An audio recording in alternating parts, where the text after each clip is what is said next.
So welcome to our vlog guys, finally we are back to India. और अभी हम gym से ही आ रहे हैं बिकॉज जर्नी नहीं रुकनी चाहिए, चाहे वो फिटनेस जर्नी हो चाहे हमारी ट्रैवलिंग जर्नी हो, वो कंटिन्यू रहनी चाहिए। इसलिए हमने फिर अपना सोचा कि वर्कआउट स्टार्ट कर देते हैं वापस से। अब अभी हम वर्कआउट करके आ रहे हैं तो हमें पता चल रहा है कि हमें फिर से सिटी वाइज ट्रैवल करना पड़ेगा। अब हमें कुछ सिटीज़ में भी काम है डिफरेंट।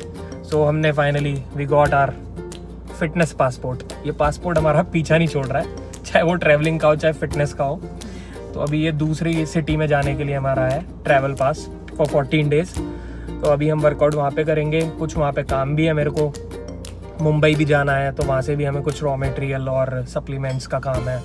वो सारा हमारा चलता रहता है कंटिन्यूसली। तो ट्रैवलिंग मेरी फ्रीक्वेंटली इसलिए भी होती है बिकॉज वर्क हमारा जो है इसी तरीके का है।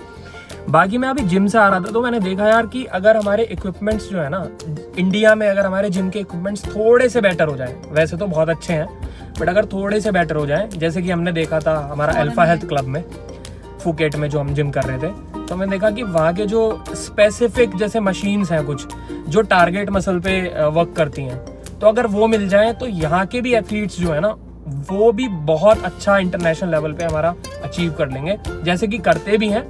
बट नो डाउट अगर वो मशीन्स हमारी इंक्लूड हो जाएं और फूड क्वालिटी थोड़ी सी अच्छी हो जाए तो हमारे भी इंटरनेशनल एथलीट्स जो हैं बन जाएंगे। बहुत अच्छे लेवल पे हमारे इंडियन एथलीट्स जो हैं वो इंटरनेशनल लेवल पे रिप्रेजेंट कर सकते हैं और बाहर भी जा सकते हैं और ओलंपिया में भी जा सकते हैं। ऐसा कुछ नहीं है कि हमारी इंडियन जेनेटिक्स खराब है, ये है वो है। इंडियन जेनेटिक्स बहुत अच्छी है, बहुत हार्ड वर्किंग भी है यहाँ पे लोग। और यहीं से जाके बाहर आपको देखते होंगे इंडियंस बहुत सारे मिलते हैं जो फॉरेन में सेटल्ड हैं और वेल अर्नड इनकम है उनकी बहुत अच्छी। दुबई में भी हमने देखा था, हमने फुकेट में भी देखा था। अभी हम जैसे कि नेक्स्ट कंट्री जाने वाले हैं तो मुझे पता है गारंटेड कि वहाँ पे भी बहुत सारे इंडियंस होंगे जो वेल सेटल्ड होंगे और अच्छा कमा रहे होंगे। इवन एथलीट्स भी हैं कुछ, हमने इंडियन एथलीट्स भी वहाँ पे देखे थे, दुबई में भी देखे थे, फुकेट में भी देखे थे। और यूके में तो ऑब्वियसली मेरे खुद के क्लाइंट्स हैं जो इंटरनेशनल एथलीट्स हैं, तो वो सब भी हमने देखे ही हैं। तो ऐसा नहीं है कि इंडियन जेनेटिक्स काम नहीं करती भाई, इंडियंस ही वहाँ जाके भी तो गोल्ड मेडल जीत लेते हैं ना, तो जेनेटिक्स कैसे काम नहीं करती। काम जो नहीं करता है वो यही है कि इक्विपमेंट्स अच्छे होने चाहिए और थोड़ा सा जो हमारी डाइट है और जो हमारा यहाँ का कल्चर है थोड़ा सा इसमें बेटर हो सकता है, फूड क्वालिटी, ऑर्गेनिक और ये सारी चीज़ें। क्योंकि पेस्टिसाइड्स वगैरह की वजह से बहुत ज़्यादा ना डिफिकल्टीज होती हैं, क्योंकि बॉडी को ग्रोथ जब होती है जब बहुत अच्छे से मतलब बॉडी में हेल्दी फूड जाएगा। ऐसा नहीं है कि कुछ भी खा लोगे और आपकी बॉडी ग्रो कर जाएगी, ऐसा नहीं होता। तो ऑर्गेनिक फूड होगा, अगर हमारा गट स्टमक हमारा अच्छा रहेगा तभी जाके ना बॉडी ग्रोथ करती है, बॉडी की ग्रोथ ही जब ही होती है। तो ये सारी चीज़ें ध्यान रखते हुए अगर हम चलेंगे आगे, हमारा ये बेटर होगा तो ऑब्वियसली हमारे भी एथलीट जो हैं वो 4 चांद लगा देंगे भाई गेम में, पक्की बात है। और बाकी जिम तो हमारे यहाँ के भी बहुत अच्छे हैं बट वही वाली बात है, इक्विपमेंट्स और बेटर हो सकते हैं और एनवायरनमेंट भी थोड़ा सा और बेटर हो सकता है। जैसे कंट्रोल्ड एसी और सारी चीज़ें अगर परफेक्ट हो जाए तो हमारे एथलीट्स तो भाई फाड़ देंगे भाई स्टेज पे, पक्की बात है। क्योंकि फॉरेन एथलीट्स भी क्या ही करते हैं, उनको भी ये सारी चीज़ें प्रोवाइड हो जाती हैं ईजिली, यहाँ पे वो ईजिली नहीं मिलती, प्रॉब्लम यही है बस। और रही बात फूड की, तो फूड यार बहुत अच्छा था बाहर का, जो क्वालिटी थी। पीनट बटर मैंने लिया था दुबई से भाई, मैंने नहीं खाया यहाँ पे ऐसा पीनट बटर। मैं आपको ना डिस्क्रिप्शन बॉक्स में उसका लिंक भी डाल दूंगा और मैं आपको फोटो भी दिखाऊंगा उसकी। अगली व्लॉग में मैं आपको दिखाता हूँ कौन कौन सी चीज़ें मैंने बाहर से सप्लीमेंट्स खरीदे हैं, वो सारे मैं आपको दिखाता हूँ। भाई बहुत ही अंतर है क्वालिटी में, नो डाउट सप्लीमेंट्स में बहुत अंतर होता है। इवन बैंकॉक से भी जो लिए थे ना वो भी अलग है, दुबई के तो खैर है ही अलग, वो तो क्वालिटी में नंबर 1। फिर उनके प्राइजेस भी हैं, ऐसा नहीं है कि उनको सस्ते मिल जाएंगे, वो भी महंगे थे, ऐसा नहीं है। दुबई में तो ज़्यादा ही महंगे थे और बैंकॉक में भी बहुत महंगे थे।